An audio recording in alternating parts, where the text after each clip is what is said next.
ఈ యొక్క అంశమే కాదు, ఈరోజు తెలంగాణలో మరొక అంశం కూడా హైలైట్ అయింది. అదేంటంటే ఒక కానిస్టేబుల్ యువతిని తన తమ్ముడే స్వయంగా హత్య చేయడం, ఏదైతే కారుతో గుద్ది ఆ తర్వాత అక్కడికి ఆవేశాన్ని ఆపుకోకుండా కత్తితో పలుసార్లు పొడిచి చంపినటువంటి తీరు.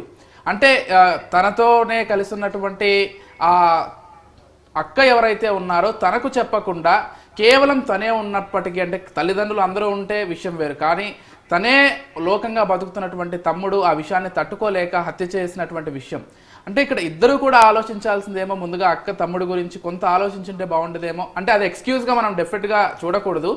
ఖచ్చితంగా ఇటువంటి హత్య చేయడం నేరమే కాబట్టి అంటే ఒక్కసారి తన అక్కతో మాట్లాడే ప్రయత్నం చేయడమో, లేకపోతే ఆలోచించి ఈ విధంగా ఎందుకు చేసింది అనేటువంటి ఆలోచన చేస్తుంటే వేరే విధంగా ఉండేదేమో. ఆ హత్యకు సంబంధించి సంధ్య ఏదో అడగాలనుకుంటున్నారు. రాజమౌళి, అంటే ఆ హత్య పరువు హత్య అనేసని ఉదయం అన్నారు, ఆ తర్వాత ఆస్తి తగాదాల నేపథ్యంలోనే చెడింది అన్నది ఇంకో వాదన వినిపిస్తున్నారు. ఇప్పటి వరకు అంటే ఉదయం నుంచి జరిగిన ఇన్సిడెంట్ సంబంధించి పోలీస్ ఇన్వెస్టిగేషన్ లో ఇప్పుడు ఇచ్చిన రిపోర్ట్ ఏంటి, ఒక్కసారి ముందు దాన్ని అప్డేట్ చెప్పండి.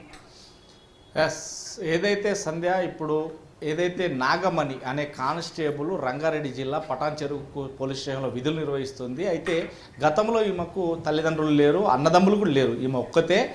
ఇప్పుడు ఉన్నటువంటి తమ్ముడు అనే వ్యక్తి ఎవరైతే ఉన్నారో అతను చిన్నాన్న కొడుకు, అంత మాత్రమే. అయితే అతనికి కూడా ఎవరు లేరు, ఈమెకు కూడా ఎవరు లేరు.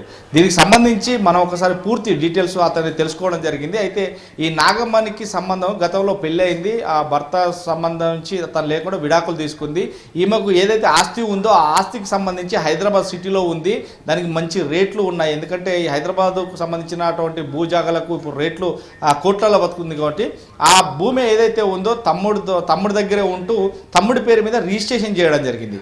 తమ్ముడును నాగమణి ఇద్దరు మాత్రమే జీవించడం జరుగుతుంది. ఈ నేపథ్యంలోనే అక్కకు తమ్ముడు, తమ్ముడికి అక్క అనే భావంలో ఇద్దరే ఉన్నారు. కానీ ఈ మధ్యలోనే ఆమెకు గత 30 రోజుల క్రితము ఒక వ్యక్తితోటి ప్రేమించి పెళ్లి చేసుకొని కులాంతర వివాహం చేసుకోవడం జరిగింది. ఈ నేపథ్యంలోనే తమ్ముడు కూడా సాఫీగా సాగాడు. కానీ ఎప్పుడైతే తన భర్తతో అన్యూతంగా ఉన్న నేపథ్యంలోనే తమ్ముడిని కొంత భాగం, అంటే మొత్తం కాకుండా కొంత భాగం నా పేరు మీద చేయరా తమ్ముడు, ఎందుకంటే మొత్తానికి మొత్తం కాకుండా నువ్వు కొంత ఉంచుకొని నాకు చేయరా తమ్ముడు అంటూ కూడా తను చెప్పడం జరిగింది. ఈ నేపథ్యంలో ఇద్దరి మధ్య కొంత మనస్పర్ధాలకు దారితీసింది. ఈ నేపథ్యంలోనే తను ఎప్పుడైతే విధులు నిర్వహించుకొని తన ఇంటికి వెళ్ళడం జరిగింది, ఇంటికాడ నుండి మళ్ళీ తిరిగి పోలీస్ స్టేషన్ విధులకు రావడం నేపథ్యంలోనే తమ్ముడు ఒక్కసారిగా బైక్ పై వెళ్తున్నటువంటి అక్కను ఎట్లయినా చంపాలి, ఎందుకంటే ఈ ఆస్తి పోతే నాకు రాదు అని చెప్పేసి తను ఏదైతే కారులో నడిపించుకుంటూ వచ్చి అక్కను ఒక్కసారిగా గుద్దడం జరిగింది, డాష్ ఇవ్వడం జరిగింది.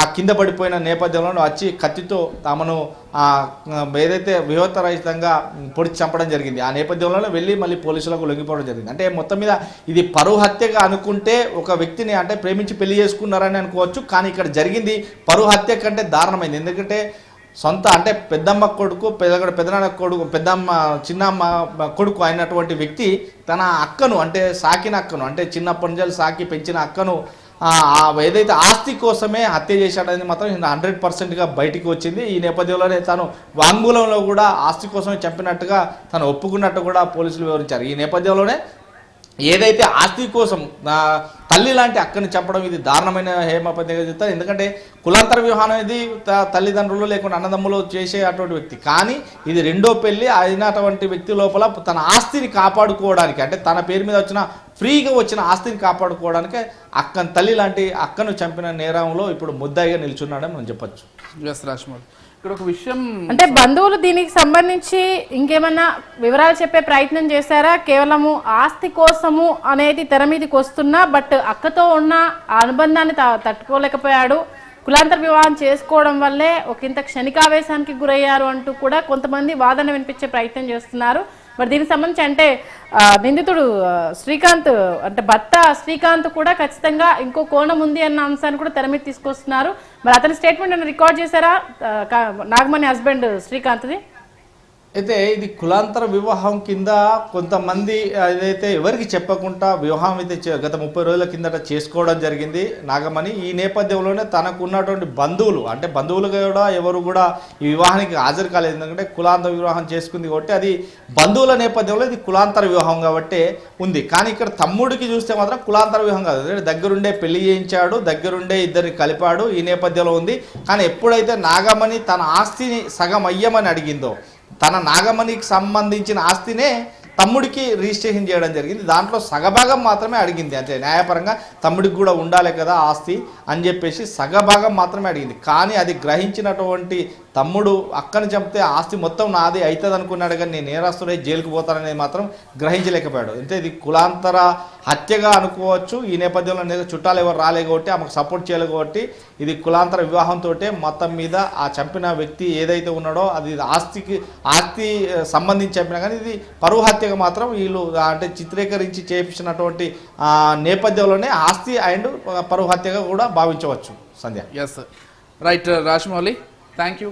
సంధ్య, ఇక్కడ ఇంకొక విషయం మనం గమనించినట్లయితే ఆ భర్త శ్రీకాంత్ ఒక స్టేట్మెంట్ ఇచ్చాడు పోలీసులకు. మనం ఒక్కసారి ఆ స్టేట్మెంట్ గమనించినట్లయితే శ్రీకాంత్ ఫోన్ చేస్తున్నాడంట. అప్పటికే తను వెళ్తుంటే నాగమణి అప్పటికే కాల్లో ఉన్నారంటే కాల్లో ఉంటే ఒక్కసారిగా ఒక పెద్ద సౌండ్ వినిపించిందంట. నాగమణి చివరిగా చెప్తూ తన తమ్ముడు పరమేశ్వర్ వచ్చి తనను కారుతో గుద్దాడు అని చెప్పేసి నా పరిస్థితి ఏం బాగాలేదని చెప్పి అప్పటికి కాల్ కట్ అయిపోయిందంట. వెంటనే వాళ్ళ ఫ్రెండ్ని పంపించాడంట శ్రీకాంత్. దగ్గరలోనే ఈ ఇన్సిడెంట్ అయింది, వెళ్ళి ఒకసారి త్వరగా అని చెప్తే అప్పటికే తన రక్తం మడిలో చచ్చిపడి ఉందని అప్డేట్ చెప్పడం, ఆ తర్వాత శ్రీకాంత్ రావడం జరిగింది. కాకపోతే ఈ తమ్ముడికి 24 ఏళ్ళు మాత్రమే. 24 ఏళ్ళ ఒక అబ్బాయి ఆస్తి కోసమని ఎలాగో ఈ హత్య చేస్తే ఆస్తి రాదని చాలా క్లియర్గా తెలుసు. ఎందుకంటే కేసులు ఎదుర్కొంటాడు, ఇక జైలు జీవితమే అనుభవించాలి. అంటే ఆస్తి కోసమే చేశాడా, లేకపోతే మీరు అన్నట్లుగా అన్నాళ్ళు ఉన్నటువంటి ఎఫెక్షన్ని కాదని అక్క వెళ్ళిపోవడంతో ఆ ఆవేశాన్ని పెంచుకొని ఎందుకు తనకు చెప్పకుండా చేసింది అనేటువంటి ఒక కోపాన్ని పెంచుకొని చేశాడనేటువంటి అనుమానాలు. బంధువులు చెప్పడం అయితే ఖచ్చితంగా ఇద్దరికి తల్లిదండ్రులు లేరు. ఆల్మోస్ట్ చాలా సంవత్సరాలుగా ఇద్దరు ఒకరికొకరే బ్రతికారు, తమ్ముడికి అక్క.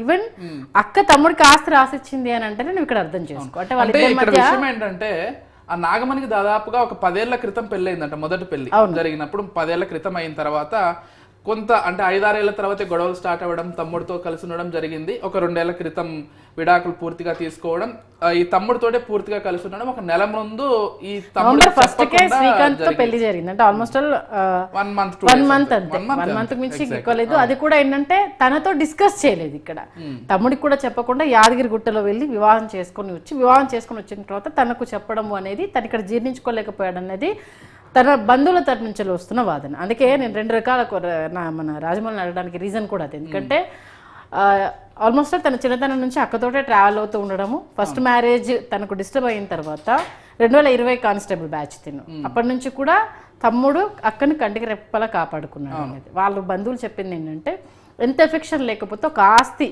సొంత తోడబుట్టిన వాళ్ళు కాకపోయినా తమ్ముడికి రాసిచ్చింది అని అంటే ఇక్కడే మీరు అర్థం చేసుకోండి.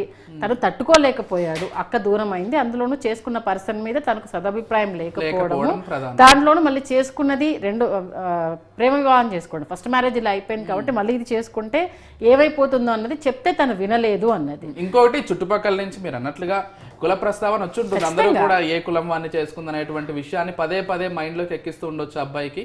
దాంతో ఆవేశాన్ని తట్టుకోలేక కారుని తీసుకొచ్చి యాక్సిడెంట్ చేయడం, అప్పటికీ అక్క మీద కోపం తగ్గకపోవడంతో వెళ్ళి కత్తితో పొడవడం.